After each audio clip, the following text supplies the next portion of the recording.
Puluhan narapidana kabur dari lapas kelas 2B Kutacane, Kabupaten Aceh Tenggara, Provinsi Aceh.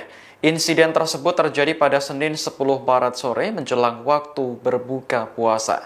Dalam video yang beredar di media sosial, terekam ada sejumlah narapidana yang kabur lewat pintu utama dan juga dari atap lapas.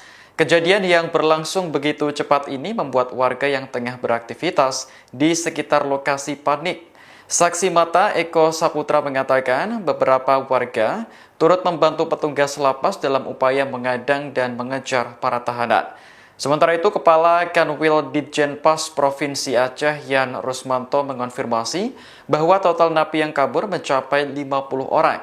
Dari jumlah tersebut, 12 napi telah berhasil diamankan. Saat ini pihak berwenang masih melakukan pencarian terhadap napi yang melarikan diri.